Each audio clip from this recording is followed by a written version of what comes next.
Aujourd'hui, vous avez 10 000 euros et bravo à vous. Vous devez sûrement vous demander comment je fais pour les investir, dans quoi, dans la bourse, dans l'immobilier, les cryptos. Bref, aujourd'hui, je vais vous expliquer comment vous pouvez investir 10 000 euros efficacement et fructifier.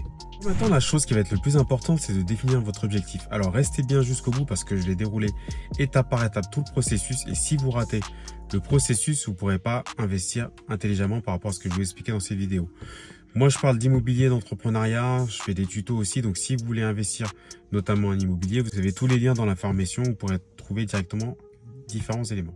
On va définir d'abord votre objectif. Donc, la première chose à vous demander, c'est pourquoi vous voulez investir. Est-ce que vous voulez un complément de revenu? Est-ce que vous voulez remplacer votre revenu? Est-ce que vous voulez compléter votre retraite? Est-ce que vous voulez devenir rentier, vivre de la bourse, de la crypto? Bref, quel est votre pourquoi? Ça, c'est hyper important à comprendre et à analyser et à noter. Donc, je vous invite pendant cette vidéo à noter en même temps ce que je vous dis et ça vous permettra de visualiser concrètement ce que vous voulez faire par la suite. Dans un deuxième temps, le deuxième point, c'est de savoir quelle est votre horizon. Est-ce que vous avez un horizon court terme, donc est-ce que vous voulez atteindre votre objectif en très peu de temps, ou est-ce que vous avez un horizon moyen long terme, est-ce que vous voulez atteindre votre objectif dans 5 ans ou plutôt dans 20 ans. Donc ça, pareil, ça va donner des indications sur ce que on va choisir d'investir. Donc je vais vous donner tous les cas dans la suite de la vidéo, mais c'est hyper important de savoir quel est votre horizon par rapport à votre objectif d'investissement. Ensuite, vous allez évaluer votre niveau de risque. Donc, vous allez plutôt sous-estimer votre niveau de risque que le surestimer. Parce que si vous surestimez votre numéro de risque et que vous perdez, ça va faire mal. Donc, je vous invite plutôt à le sous-estimer. Si vous avez par exemple un niveau de risque entre 1 et 5, donc 1 et 7, 7 c'est très risqué, 1 c'est pas du tout risqué. Si vous pensez que vous êtes autour de 5, prenez 4 ou 3. D'accord? C'est hyper important d'avoir un niveau de risque où vous êtes à l'aise. C'est-à-dire que si vous perdez 2 000 euros, vous êtes à l'aise. Vous pouvez perdre 2 000 euros. Si vous perdez là, vous investissez ces 10 000 euros, vous perdez 8 000 euros, vous êtes à l'aise. Si vous investissez 10 000 euros, qu'après vous gagnez 100 000 euros et que vous reperdez 80 000 euros ou 110 000 euros que vous devez recommencer, vous êtes à l'aise avec ça. Donc, essayez d'évaluer un peu votre niveau de risque. Essayez de voir si mentalement et au niveau du financier, vous pourrez avoir un niveau de risque plus ou moins élevé. Donc ça, c'est hyper important aussi dans notre objectif d'investissement et ce qu'on va faire par la suite. Avant de passer au chapitre 2, on va passer un petit moment, quelques secondes très rapide sur l'inflation. Comment ça fonctionne l'inflation? L'inflation, c'est le fait que tous les ans, la vie augmente. Et c'est pour ça que vous avez l'impression d'avoir moins d'argent puisqu'il y a une inflation de plus en plus élevée. Et la problématique, c'est que si vous laissez votre argent sur votre compte qui ne vaut rien, donc si vous laissez l'argent sur votre compte courant qui est rapporté à 0 euros, voire même vous perdez de l'argent parce que la banque prend des risques avec votre argent, la problématique, c'est que s'il y a une inflation, donc si par exemple il y a une hausse de 4% du coût de la vie, vos 100 000 euros qui valaient 100 000 euros, l'année d'après vont valoir 100 000 euros moins 4%. Donc, si vous laissez votre argent sur votre compte qui vaut 0, avec l'inflation, vous allez perdre de l'argent du niveau de l'inflation chaque année. D'accord? Donc, c'est pour ça que on a l'impression d'avoir un pouvoir d'achat qui diminue, c'est parce qu'on laisse l'argent sur son compte courant. Donc, c'est pour ça qu'il faut investir sur son argent. Limite, mettez votre argent sur les livrets A, les PEL, les LLD. Ça, c'est moins pire que laisser son argent sur son compte en banque. Parce que laisser son argent sur son compte en banque, ne croyez pas que vous êtes à 0 ou que c'est neutre. Vous perdez de l'argent au niveau de l'inflation. Donc, si vous laissez 10, 15, 20 000 euros sur votre compte en banque, vous perdez de l'argent. Dites-vous que les gens qui sont très riches n'ont pas 500, 1 million d'euros sur leur compte. Sur leur compte, ils ont un tout petit peu par rapport à leur niveau de vie, bien entendu. Mais ils n'ont pas des millions d'euros par rapport à leur niveau de vie. Ils investissent tout. Quelqu'un qui est riche investit tout. Donc, si on veut avoir une vie confortable et réussir sur investissements, il faut qu'on réagisse comme les gens qui sont riches, qui ont déjà fait ce qu'on veut faire. Donc, ne laissez surtout pas votre argent sur le compte courant. Investissez dans ce que je vais vous expliquer dans la suite de la vidéo. Ou au minimum, mettez-le dans votre livret A, LLD, PEL, etc. ou sous votre matelas. Ce sera beaucoup plus rentable que si vous laissez et que vous faites rien. Et là, vous allez forcément perdre de l'argent et du pouvoir d'achat chaque année. Ensuite, on se pose souvent la question de est-ce qu'il faut se faire accompagner notamment par un conseiller en patrimoine? Ça, certains d'entre vous se posent la question, je me suis posé la question, on se pose tous la question. Déjà, premier point, qu'est-ce que c'est un conseiller patrimoine? Un conseiller en patrimoine, c'est un commercial. C'est comme votre banquier, c'est un commercial, d'accord? Ils sont là pour vous vendre des produits commerciaux. Donc, il va vous vendre un produit qui va lui rapporter de l'argent. Et c'est ça que vous devez absolument avoir en tête. Votre banquier, c'est pareil. Votre banquier n'est pas là pour que vous soyez riche.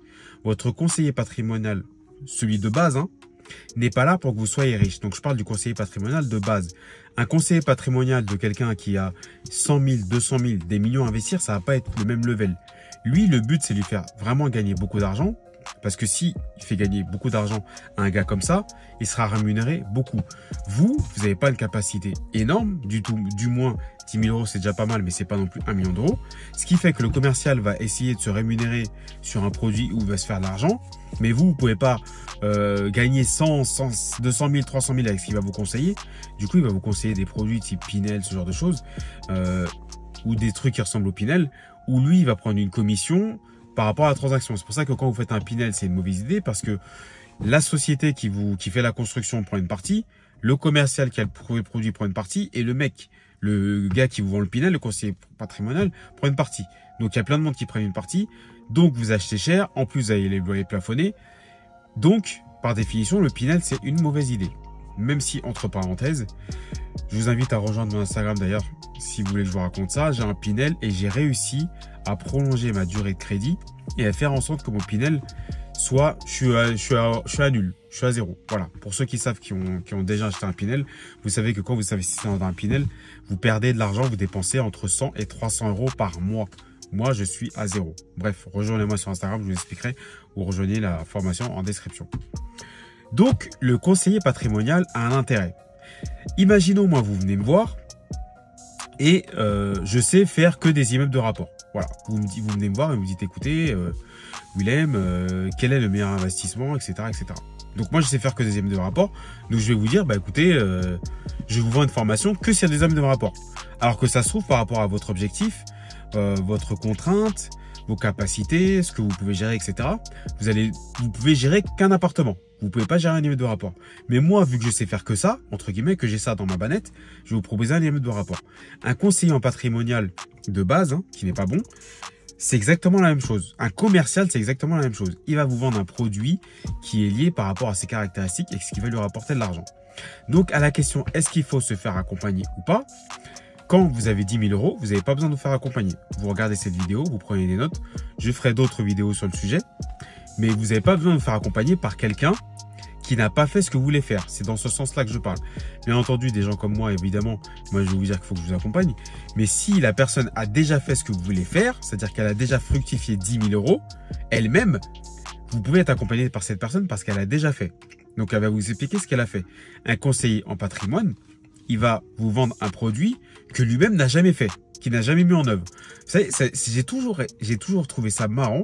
Un commercial, un banquier ou un agent immobilier qui vous dit « ça c'est une bonne affaire, ça c'est un bon truc, le Pinel c'est ceci, le Pinel c'est cela ». Mais lui-même, il n'a pas investi dans ça. Donc vous trouvez pas ça bizarre que quelqu'un vous dit « ça c'est bien, ça c'est ce comme ci, ça c'est comme ça ». Lui-même n'a même pas fait ce qu'il vous vend. Donc ça n'a aucun sens. Quand nous, on vous dit d'aller vers ça ou vers ça, on vous explique juste ce qu'on a fait. Pour moi, c'est ça un vrai conseiller. Donc un conseiller, un commercial qui n'a pas fait ce que vous voulez faire, type conseiller patrimonial, etc. Non, n'allez pas là-bas. Et encore une fois, vous avez 10 000 euros. Vous n'avez pas besoin d'aller vers ce type de conseiller. Et pour un conseiller comme ça, il faut vraiment que vous soyez un peu plus au niveau beaucoup plus élevé. Maintenant, dans ce chapitre, on va parler à la diversification, qui est la meilleure solution pour investir. Moi, je sais qu'il y en a qui vont dire que je fais que de l'immobilier, mais l'immobilier, ce que les gens savent pas, c'est que l'immobilier est diversifié en lui-même. En immobilier, vous avez de l'achat-revente, de la colocation, de l'immeuble de rapport, du marchand de biens, parce qu'achat-revente et marchand de biens, c'est pas pareil. Achat-revente en particulier, entre guillemets, déguisé et marchand de biens. SCPI, bref, vous avez pas mal de façons d'investir en immobilier en lui-même. Bien entendu, il y a d'autres solutions que je vais vous expliquer dans cette vidéo que je vais faire aussi. Mais en immobilier, en lui-même, c'est très diversifié. Et j'avoue que longtemps, j'étais en mode, je vais faire que l'immobilier, machin. Et moi, je vous invite à vraiment diversifier. Et dans tous les cas, par rapport à tout ce que je vais expliquer dans cette vidéo, pour moi, l'immobilier, c'est la base. C'est inévitable. C'est c'est l'un des seuls où on peut se faire des sous rapidement de manière prévisible. Les autres solutions que je vais vous expliquer, on peut se faire beaucoup d'argent, mais c'est imprévisible. C'est-à-dire que je ne peux pas dire, je mets ça, je fais ça. L'immobilier, vous faites ça, ça, ça. Donc, c'est l'objet des formations, des accompagnements qu'on fait. Vous aurez ça, ça, ça. C'est garanti. D'accord? En bourse, en crypto, en bitcoin ou tout ce que vous voulez, on met des actions en place. On attend, on surveille, mais on ne sait pas ce qui va se passer. Personne ne sait ce qui va se passer. Ceux qui disent ce qui va se passer, c'est des menteurs. D'accord? On ne sait pas ce qui va se passer. Voilà. C'est pour ça que j'étais longtemps buté avec ça, mais maintenant je vais m'y mettre. Mais en immobilier, pour moi, il faut mettre une bonne partie en immobilier et après, il faut diversifier avec le reste. Je vais vous expliquer dans cette vidéo. La chose que vous allez faire, c'est avoir une option de sécurité. Donc, si vous voulez être libre financièrement, rentier, vivre, être indépendant, etc., tous ces termes qu'on voit sur les réseaux, vous devez commencer par avoir 3 à 6 mois de dépenses. Moi, j'ai toujours été amusé des gens qui veulent être libres financièrement et qui disent je le serai en 2 mois, 3 mois, parce que j'ai acheté un bouquin, une formation, etc., etc. Moi, je vends des accompagnements, je vends des formations. Vous ne serez pas libre financièrement si vous prenez mon accompagnement en 3 mois, 6 mois. C'est faux. C'est faux. Peu importe par qui vous allez être accompagné, si vous n'avez pas les prérequis de sécurité que je vous explique là, vous ne serez jamais libre financièrement.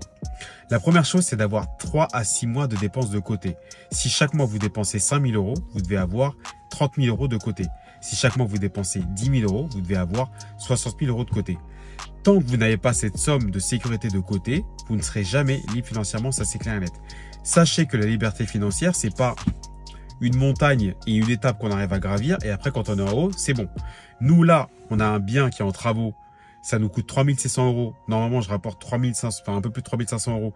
Là, je suis à zéro parce que je suis en train de le vendre, j'ai fait des travaux, etc. Donc pendant des mois, faut sortir l'oseille. J'ai une autre coloc, j'ai passé par une agence, donc le temps de faire la transmission, il faut que je sorte l'oseille, parce que là on est en période creuse, parce que maintenant je m'en occupe plus du tout. Bref, faut sortir de l'oseille. Alors qu'avant, j'avais plus besoin de bosser, donc là je suis retourné en mission parce que j'ai plusieurs activités. Donc j'ai dû reprendre une ancienne activité que j'avais arrêtée, parce que j'ai plusieurs sources de revenus, j'en ai 5 ou 6. Et le but c'est de reprendre une activité que j'avais complètement arrêtée, parce que j'ai des problématiques, etc., etc. Donc, des fois on perd. Donc là en ce moment je suis en train de perdre très fort. Mais des fois, il faut savoir perdre. J'ai beaucoup gagné. Mais quand je perds un petit peu, c'est vrai que ça fait très mal mentalement, c'est très très dur. Mais ça va vous arriver. Ne croyez pas que vous serez libre financièrement, que vous arrivez à un stade où vous allez gagner de l'oseille et qu'après vous ne pourrez pas redescendre. En immobilier, dans le business, dans l'entrepreneuriat, vous pouvez monter, perdre de l'argent, etc., etc. Le but, c'est pas d'être en haut. La difficulté, c'est pas d'arriver en haut, de gagner 10, 20 000, 50 000 euros. C'est pas ça qui est dur. La difficulté, c'est de perdre et d'arriver plus bas que vous n'étiez avant et pouvoir recommencer. C'est ça la difficulté. Tomber et recommencer. C'est pas monter, c'est tomber et recommencer. Et je peux vous dire que quand vous avez un certain niveau de vie et que vous devez... je repars pas de zéro, c'est pas vrai. Mais quand je dois remettre le couvert dans une mission, c'est compliqué.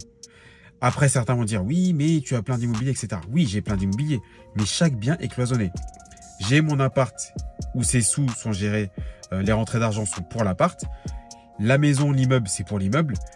Chaque bien a ses sous. Donc là, je suis déjà en train de trifouiller un truc, un des biens au niveau des sous. Donc si je commence à tout prendre, je suis mort. J'ai besoin de tout laisser en place pour au cas où.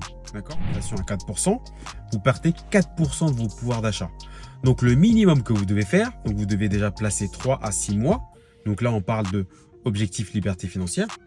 3 à 6 mois de dépenses de côté. Et ensuite, tout votre argent, vous devez le mettre sur les livrets qui sont à 3% ou les LEP si vous êtes éligible. Je vous mettrai dans la description les termes d'éligibilité. Le LEP, il me semble que c'est à 6%.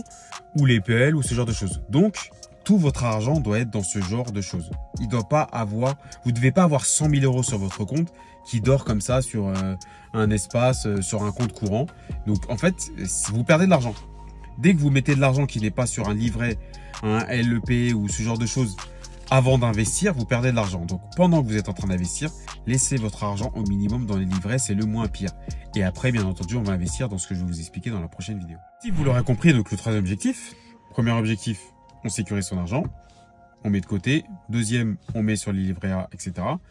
Ensuite, il faut épargner, bien entendu. Par rapport à l'immobilier, c'est hyper important que vous allez voir les banques. Même si vous épargnez 2 € par mois, il faut épargner. Le banquier va préférer un bon gestionnaire qui gagne 1500 € et qui épargne 2 € par mois, je dis ça exprès pour caricaturer, qu'un mec qui gagne 3000 € et qui flambe tout. Les banquiers aiment les gestionnaires. Ils aiment les gens qui épargnent. Ils aiment les gens qui ont des enfants, vie de famille, etc. Ils aiment les profils comme ça. Ils n'aiment pas les profils qui ont des dépenses de n'importe quoi. En fait, ils s'en foutent que vous gagnez plein d'argent. Ce qu'ils veulent, c'est l'argent. C'est l'argent qui reste à la fin du mois. C'est ça que le banquier va regarder. Il ne va pas gagner combien vous gardez. Il va regarder combien il vous reste à la fin du mois. Souvent, ils se disent, ah, mais j'ai que 1500 €. Comment je vais faire pour emprunter? C'est pas comme ça que ça fonctionne. La banque regarde ce que vous allez gagner avec votre projet, si vous arrivez bien à le présenter. Et la banque aussi va regarder comment vous épargnez et ce que vous gardez à la fin du mois. Votre salaire, on s'en fout. Bien entendu, si vous gagnez 1000 euros, vous ne pourrez pas investir 1 million d'euros, ça va être plus long. Mais dites-vous que votre salaire n'a aucune importance. Et je sais que les gens vont dire, ah, etc. Mais qu'est-ce qu'ils racontent, etc. Là, je vais vous répondre une chose simple. Écoutez ceux qui ont déjà fait ce que vous voulez faire. Donc, si vous voulez écouter les banquiers qui eux-mêmes n'ont pas investi, ou BFM, ou votre tata Jacqueline qui n'a jamais investi, que il faut avoir un bon salaire, etc., etc., il n'y a pas de souci. Moi, je vous dis, le salaire, on s'en fout. Ce qui compte, c'est que vous avez de l'épargne de côté, de l'apport à mettre disponible, et que vous commenciez à avoir une bonne gestion de votre argent. Une bonne gestion de votre argent, c'est pas faire des dépenses de n'importe quoi, c'est pas acheter des iPhones alors que vous gagnez 1000 balles, c'est pas acheter des verres en soirée à 400 balles, c'est ça des bonnes dépenses. Et c'est de mettre de côté, même si ça commence avec 2 euros par mois, 15 euros par mois, 30 euros par mois, mettez de côté. Entraînez votre mental à mettre de côté. Maintenant, on va commencer par différentes stratégies et je vais vous expliquer et puis après, c'est à vous de voir l'analogie par rapport à ce que vous allez préférer. Moi, personnellement, je mets des biens un peu partout. Donc, j'ai mis le maximum dans l'immobilier, mais je mettrai des biens un peu partout. Donc, si vous avez une stratégie, par exemple, 100% actions et que vous voulez investir dans des actions qui sont sécurisées mais un peu risquées, vous pouvez investir sur Air Liquide, Tesla ou Total. Donc, forcément, il faut vous dire que si c'est des actions qui sont un peu plus connues, un peu plus grand public, ça va vous rapporter moins d'argent. Quoique, il y a des actions qui peuvent rapporter beaucoup d'argent.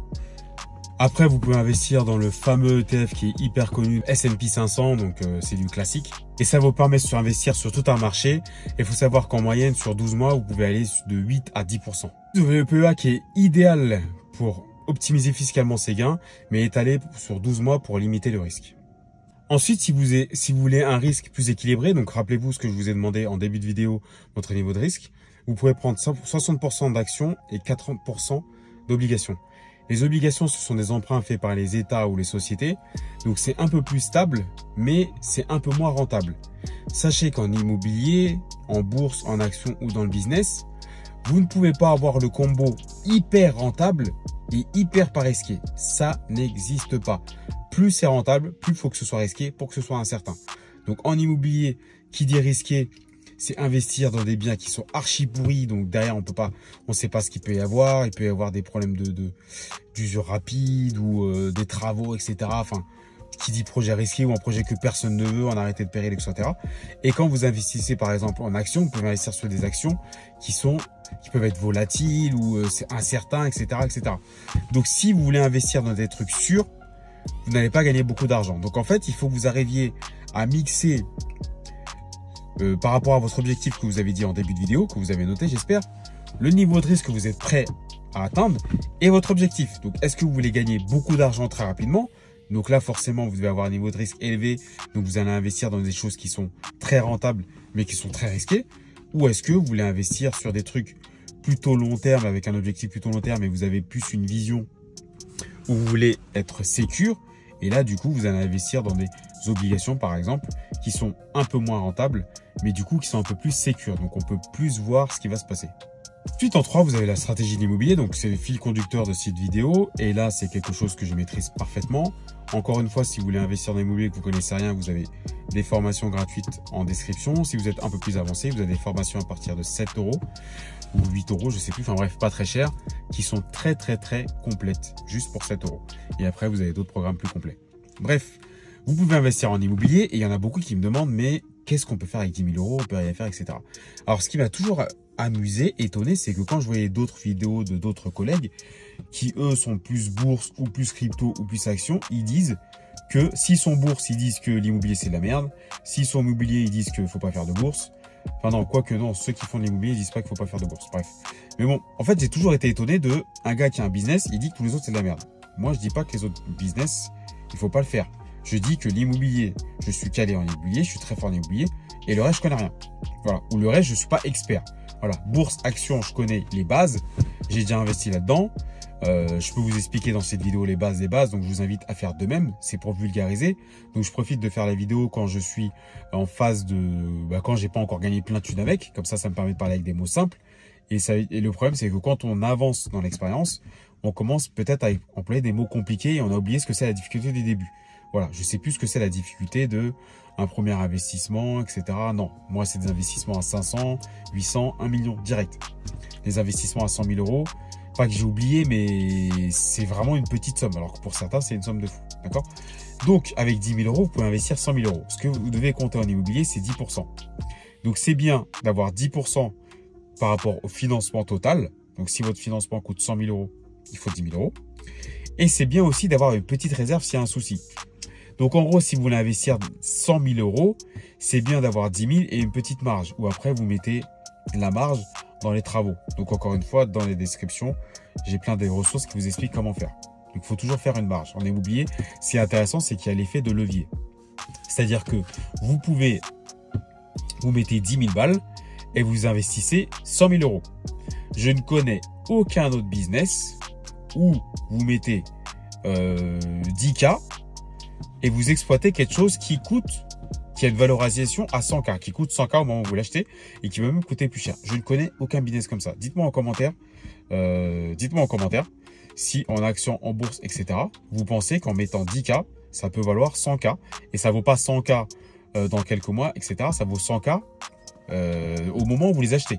Ça s'appelle l'effet de levier. C'est-à-dire que quand je mets les 10K, on me prête 100K, ça vaut 100K. Et là, certains vont me dire, oui, mais vous devez de l'argent à la banque. Oui, on doit de l'argent à la banque. Mais il n'y a rien de facile, en fait. Que ce soit les actions, la bourse, la crypto, il n'y a rien de facile. Rien. D'accord? Tout est compliqué, tout est risqué. Donc, même si je vous donne l'ETF, etc., le truc qu'il faut faire, etc., maintenant, ça se trouve, ça va cracher, ça va mettre du temps, etc., etc. Il n'y a rien de facile. Rien de facile. On peut vous orienter, vous donner des éléments, mais vous devez aller fouiller, chercher. Vous pouvez aller voir dans ma formation. Même si vous prenez l'information, il faut bosser. Même si vous écoutez ce que je vous ai dit dans les actions, il faut bosser, etc. Rien n'est facile. Vous n'aurez jamais une vidéo d'un mec qui va vous dire « Faites ça, ça, ça, ça, ça, et demain, vous serez millionnaire. » Ça n'existe pas. Vous devez mettre les mains à la table. L'argent facile, l'argent plutôt rapide, n'existe pas. C'est hyper important à comprendre. Donc, c'est pour ça qu'il faut vraiment que vous ayez en tête votre profil. Et votre profil va permettre de déterminer quel est le meilleur choix par rapport aux différents choix que je vous explique dans cette vidéo. Dans l'instant stagiaire, on va parler de crypto-monnaie et là de Bitcoin. Bitcoin. J'arrive pas à le dire, hein, c'est terrible. Bitcoin. Est-ce que vous vous rendez compte que le Bitcoin a coûté 1 euro? Allez, pour les experts, là, dites-moi l'année. Dites-moi l'année en commentaire. On triche pas, je mets pas ça en description. Dites-moi l'année dans les commentaires. C'était 1 euro ou 1 centime? Je sais plus si c'est 1 euro ou 1 centime. 1 euro ou 1 centime dans l'année que vous allez me dire en commentaire. Et maintenant, ça vaut 99 000 euros. Il faut savoir que le Bitcoin, allez, voilà, boum. Même si je me fais, même si on supprime ma vidéo, c'est pas grave, je dis Bitcoin. Est-ce que vous savez que le Bitcoin, non, ça ne veut pas. Bitcoin, il valait 35 000 euros en janvier 2024. J'essaierai de vous mettre les chiffres à l'écran. Et là, il vaut 99 000 euros. C'est-à-dire que celui qui avait acheté un Bitcoin en janvier 2024, il aurait pris 60K. Après, il fallait mettre les 33 000 euros. Bref, le Bitcoin, il faut savoir que c'est une ressource qui sera limitée. Donc, ça va être divisé en plusieurs personnes. Et vous avez des événements comme les élections de Trump qui font monter le Bitcoin, les actions, etc. Parce que Trump, il avait dit, je vais en acheter je sais pas combien, etc., etc. Du coup, ça fait un phénomène de rareté et ça fait augmenter la valeur du truc. Donc, il faut savoir que si vous investissez en actions, en bourse, en crypto-monnaie, vous devez être, c'est un peu différent de l'immobilier. L'immobilier, en fait, ça met des mois à se mettre en place, le temps d'avoir le crédit, les travaux, etc. Et après, vous dormez. Vous gérez les problèmes, etc. Mais après, globalement, vous dormez et vous avez un revenu stable tous les mois. C'est-à-dire que le locataire, il paye ça, Donc après, sur le bien donné, je peux pas augmenter la valeur de ce que je gagne. C'est-à-dire que si c'est très prévisible, j'ai mis 10 000 euros sur 100 000 euros, je peux gagner 500 euros par mois. Et une fois que les locataires sont en place, je peux pas gagner plus d'argent. C'est 500 euros par mois et c'est terminé. Je passe à autre chose. En action, en crypto-monnaie, etc., je peux rajouter de l'argent, je peux faire plus d'oseille. Maintenant, il y a quand même un niveau de difficulté qui est un peu différent. C'est-à-dire qu'on peut très bien mettre 100 euros et gagner 10, 50, 100 000 euros. 100 000 euros, c'est un peu plus compliqué, mais c'est possible. En immobilier, vous pouvez pas mettre 100 euros et gagner 100 000 euros. Après, vous pouvez faire ça si vous faites du 110%.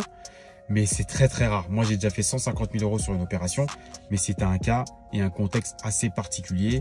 J'avais pas mis d'apport, etc., etc. Mais je peux pas le reproduire tout le temps, c'est faux. Je sais qu'il y en a qui vont dire dans les vidéos, oui, j'ai fait ça, ça, ça. Oui, je l'ai fait, j'ai gagné 150 000 euros sur un bien il y a plusieurs années. D'ailleurs, j'ai tout claqué dans des autres biens, bref, parce que j'ai tout réinvesti. Mais je peux pas reproduire ça tous les jours. Sinon, je le reproduirais tous les jours, je vous le garantis. Hein. Vous croyez quoi? Enfin, à un moment donné, si on pouvait reproduire ça tous les jours, on le ferait tous les jours. Donc non, c'était un acte isolé. Donc c'est vrai qu'en action, en bourse, en crypto, machin, si j'achète le bon truc, je peux mettre, je sais pas, 20 000 euros, 10 000 euros, 15 000 euros, 100 000 euros, 1000 euros. Enfin, je peux mettre une somme, et même une très petite.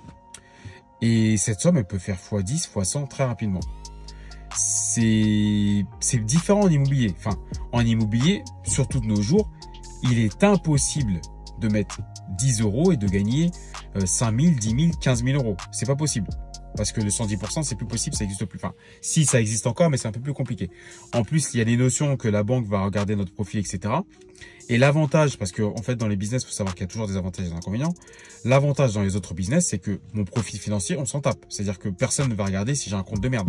C'est-à-dire que si il me restait 500 euros et je donne tout dans les 500, même si j'ai un compte de merde, c'est bon. Alors qu'en immobilier, si vous avez 50 000 euros, 100 000 euros et que vous avez un profil pourri, la banque ne va pas y aller.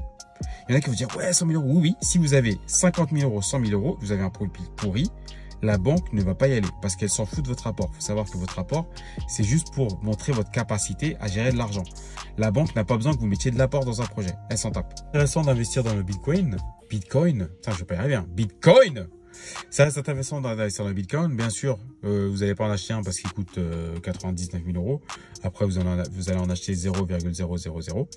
Et dans ces choses-là, en fait, tout ce qui est bourse, action, crypto-monnaie, essayez, donc, par rapport à ce que je vous ai dit, essayez d'investir dans un truc plutôt sûr si vous avez un niveau de risque qui n'est pas très élevé et regardez les tendances sur plusieurs années. Donc, ne vous affolez pas si c'est en train de descendre là où vous regardez sur une semaine ou ce genre de choses. Mais si sur 5 ans, vous avez une augmentation comme ça, voilà, on peut y aller. Le S&P 500, il y a un historique de fou. Donc, normalement, le rendement de 8-10, il est quasiment garanti chaque année. Donc, vous pouvez aller sur ce genre de choses qui sans trop de risques. Voilà. En immobilier, faire du 8-10, c'est très faisable aussi. D'accord? Ça, il n'y a pas de souci. Il y a juste qu'il y a la barrière de la banque. Et ça peut limiter le nombre de personnes parce que la banque, clairement, tout le monde n'arrive pas à avoir son financement. Bourse, action, crypto-monnaie, j'ai de l'oseille, personne ne va me bloquer. Je mets l'oseille, on y va. Immobilier, vous pouvez avoir de l'oseille et être bloqué quand même. Si vous n'avez pas les compétences, le réseau et compagnie, etc., vous allez être bloqué quand même.